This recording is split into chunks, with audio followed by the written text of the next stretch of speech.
Nuestro tercer ponente es el doctor Carlos González Cáliz. Es urólogo, trabaja en el servicio de urología del Hospital Virgen Macarena de Sevilla y tiene una amplia experiencia en patología prostática. El doctor González va a realizar dos exposiciones. La primera de ellas está centrada en los criterios de derivación de hipertrofia benigna prostática. Pues cuando quieras. Sí, un momentito que se carga.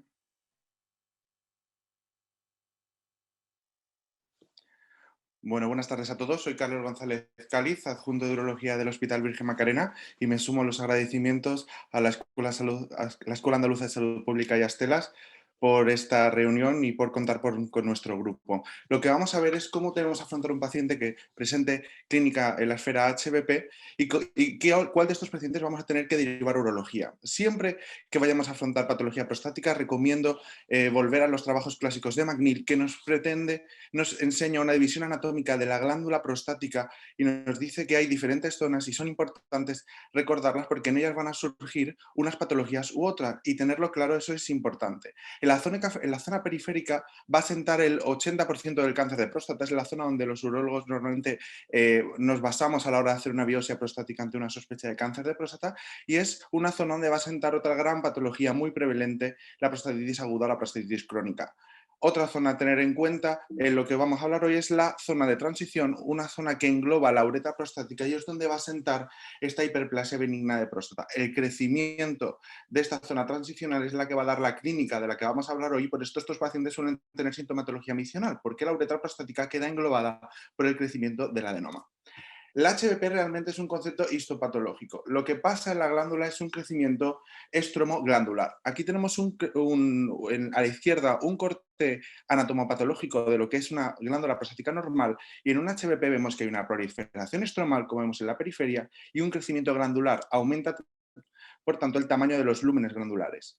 La HBP hemos de tener en cuenta que es muy prevalente. Algunos autores han demostrado en estudios en necropsia que está muy relacionada con la edad y con la senectud del varón, de tal manera que cuando llegamos a los 80-90 años, casi el 100% de los varones van a tener esta hiperplasia benigna de próstata a nivel histológico. Y resaltar que el HBP y la sintomatología del tracto urinario inferior va a dar mucha afectación en la calidad de vida de los pacientes. Como hemos dicho en las anteriores charlas, esto no es oncología y no vamos a tratar al paciente porque su vida depende de ello, sino es una patología que va a limitar de manera muy importante la calidad de vida de nuestros pacientes, y es una gran causa, por ejemplo, la vejiga hiperactiva, de absentismo laboral. Así que hemos de abordar esta afectación en calidad de vida de nuestros pacientes.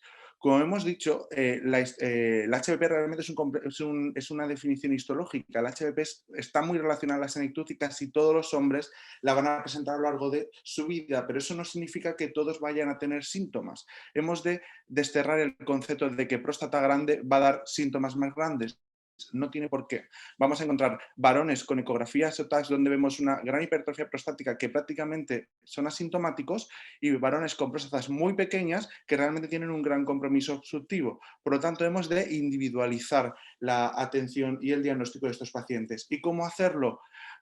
Pues siempre basándonos en la definición de lo que es la sintomatología del tracto urinario inferior. Y para eso los estudios de Abrams en 2002 nos enseñaron que hemos de afrontarlo según la fase en la micción donde se produzcan los síntomas. La micción es realmente un movimiento coordinado muy complejo donde hay dos grandes fases: el llenado vesical y el vaciado vesical. Por lo tanto, hemos de distinguir qué sintomatología tiene cada paciente en cada fase, porque no hay reglas patoneumónicas. Los pacientes HBP no solo presentan sintomatología de vaciado, en gran parte de ellos hay sintomatología de llenado, y lo mismo pasa en otras patologías urológicas. Por lo tanto, la exploración y la historia clínica debe ser individual.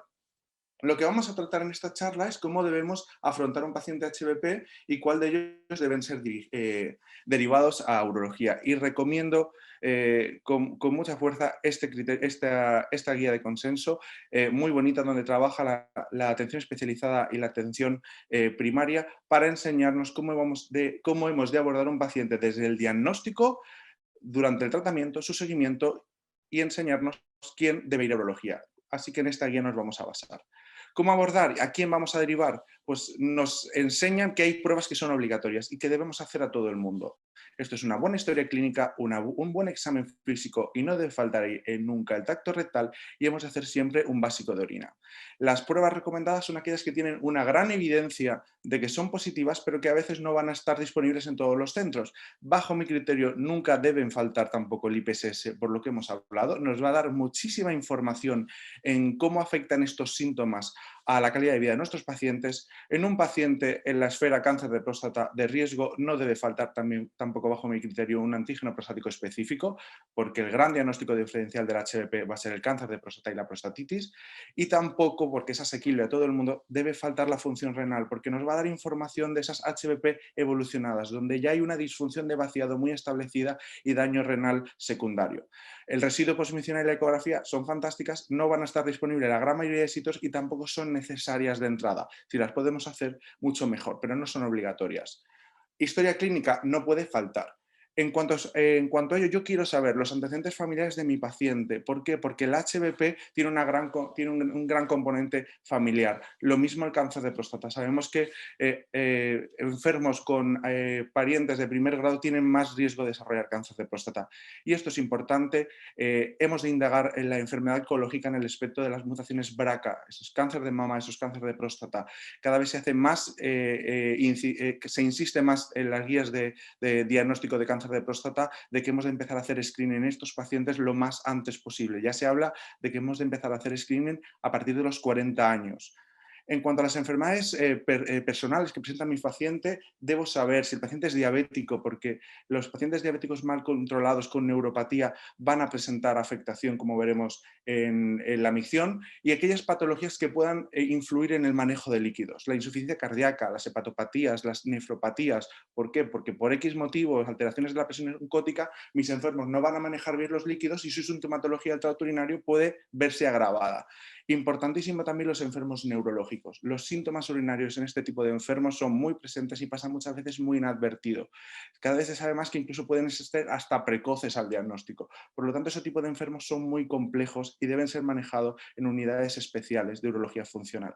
En cuanto al tratamiento, yo quiero saber si mi paciente toma diuréticos, porque los diuréticos influyen mucho y agravan los síntomas. Y si toman otro tipo de fármacos que me pueden influir en el deseo misional, como por ejemplo un ansiolítico. En cuanto a los hábitos tóxicos, muy importante el consumo de cafeína y el consumo de alcohol, porque aquel paciente que presente una cierta tendencia a la hiperactividad vesical se va a ver muy afectado por este tipo de sustancias. En cuanto al abordaje clínico, pues recordemos, hemos de individualizar qué síntomas presenta mi paciente en llenado, qué síntomas presenta mi paciente en vaciado y a nivel posmisional. Recordar que la HBP está muy relacionada con la disfunción eréctil, suele ser un síntoma que el paciente por inhibición no suele contar, pero que es muy prevalente, y descartar siempre algún tipo de enfermedad de transmisión sexual o enfermedades inflamatorias, porque lo que hemos dicho, las enfermedades infecciosas pueden agravar los síntomas. Cuando yo he hecho mi primera historia clínica del paciente, voy a derivar directamente al urólogo a aquel paciente que sea inferior a 50 años. Un paciente en la esfera de 20-30 años con una gran sintomatología misional posiblemente no va a tener casi con total seguridad ningún problema de HDP. Hemos de buscar otras causas como antecedentes de estenosis de uretra. Antecedentes de cirugía pélvica o radioterapia pélvica, un paciente tratado evidentemente por una prostatectomía radical, alguna cirugía rectal localmente avanzado que haya podido haber daño uretral, pues este paciente debe ser derivado a una consulta especial. Enfermedades de transmisión sexual, por ejemplo un papiloma uretral que me va a dar clínica de vaciado, que el paciente haya tenido un antecedente de una instrumentación uretral previa, un antecedente, por ejemplo, una cirugía de una hipospadia, una cirugía de estenosis uretral, porque la uretra sabemos que tiende a recidivar con el tiempo. Que haya un antecedente de un traumatismo uretral, mucho cuidado todo aquel facultativo que haga urgencias de politrauma, donde una rotura de cadera puede afectar a la uretra y es especialmente difícil luego el tratamiento de este tipo de enfermos. Los diabéticos mal controlados donde exista neuropatía, muchísimo cuidado, porque la neuropatía suele afectar a las zonas lumbosacras donde están los centros medulares de la medición y son enfermos que tienen menos sensibilidad vesical y son enfermos que tienen alteraciones en la contractibilidad de la vejiga. Tienden a ser grandes retenedores de orina. Y por supuesto los enfermos neurológicos, la sintomatología misional de ellos es muy compleja y debe ser controlado por unidades muy especializadas. no debe faltar, bajo mi punto de vista, bajo mi criterio, en una buena historia clínica, un IPSS. ¿Por qué? Porque nos va a dar información sobre de cuánto de intensos son los síntomas en el varón y sobre todo nos dan información en calidad de vida. Y como han dicho antes los compañeros, esto es una patología funcional y la calidad de vida en 2020 es indispensable.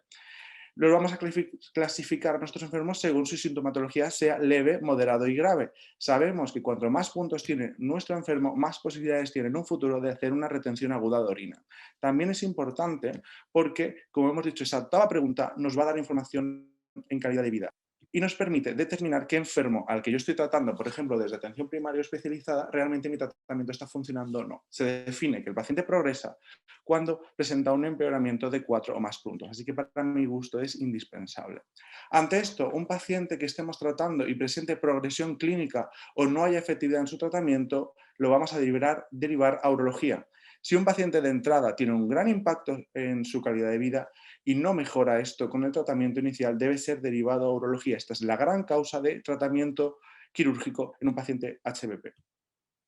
Exploración física, pues lo que sabemos, hemos de buscar la presencia de un globo vesical y quiero resaltar que valoremos muy bien el meato uretral y la fimosis. Es muy frecuente en pacientes mayores no circuncidados que puedan desarrollar fimosis en la senectud y puede dar una sintomatología muy similar, así que cuidado.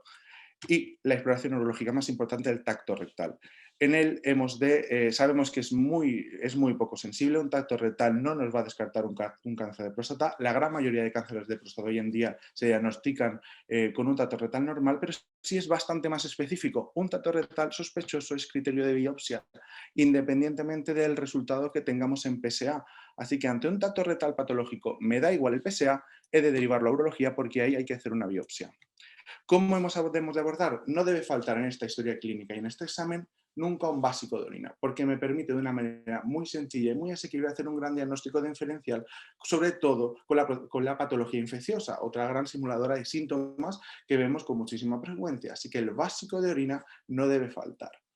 Como he dicho, bajo mi criterio, obligatorios, bajo mi punto de vista, esto es personal, el PSA, si el paciente está en edad de riesgo para cáncer de próstata, también es importante hacerlo en pacientes HBP porque sabemos que en un paciente HBP donde hemos descartado el cáncer, a mayor carga de PSA, más posibilidades de hacer una retención aguda de orina.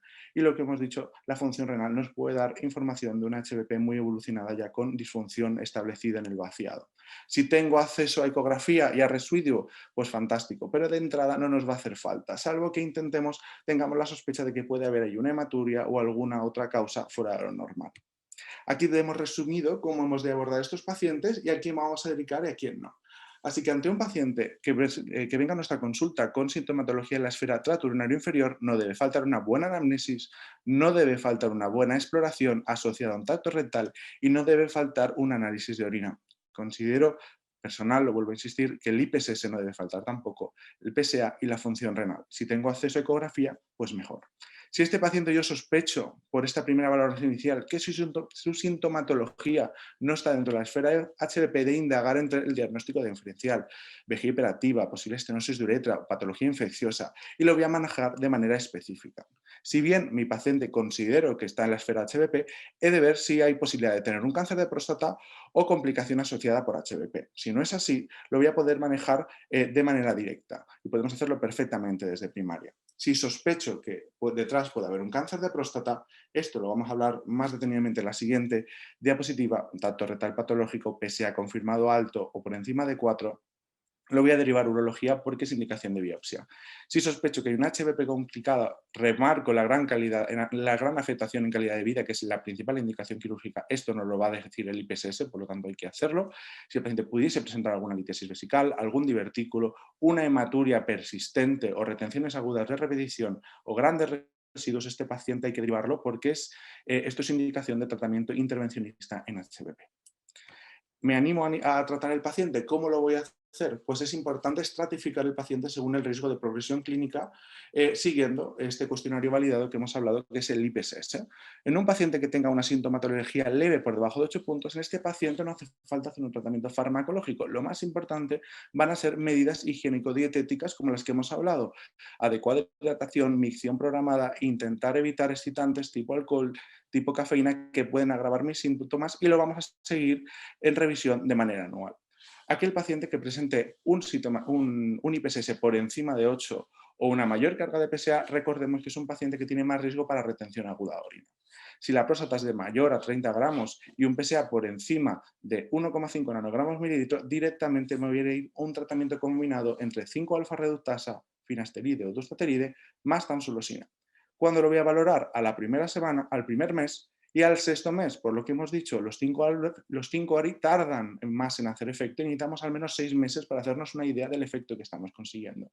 ¿Este paciente mejora? Sigo mi revisión anual en atención primaria. ¿No mejora? Lo remito al especialista. Si el paciente no presenta alguno de estos criterios, lo vamos a tratar en función, en primer lugar, si es una próstata pequeña con una carga de PSA pequeña, directamente con un alfa bloqueante. En las próstatas pequeñas, por debajo de 40 gramos, no tiene sentido hacer 5 ARI porque no hay demostrado beneficio científico en este tipo de pacientes. Pacientes con próstatas más grandes o más carga de PSA, directamente iremos una finasteride o una destrateride. Y pacientes que puedan tener disfunción eréctil, es importante y está reconocido en ficha técnica y con evidencia que lo sustenta, que podemos usar tadalafilo, no todos los IPD5, tadalafilo 5 cada 24 horas. Aquí hay una limitación, bajo mi gusto, en el precio. Es un tratamiento que para hacerlo diario puede ser caro, pero tiene una buena evidencia a nivel urológico en términos urodinámicos y también mejora, por supuesto, la función sexual. Lo vamos a valorar a este paciente en el primer mes, a las 12 semanas si es un alfa bloqueante y a los 6 meses, como hemos dicho, si es un 5 ARI. Si este paciente mejora, pues lo seguiremos el año que viene en atención primaria. Si no mejora, pues volvemos a historiar al paciente y vemos si hay sintomatología de llenado o sintomatología de vaciado y proponemos un cambio de tratamiento. Mejora, lo seguimos nosotros; no mejora, lo volveremos al especialista.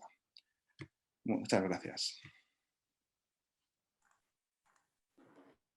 Muchas gracias, Carlos, por este recorrido para dar respuesta a cómo abordar y a quién derivar, cómo abordar la derivación y a quién derivar.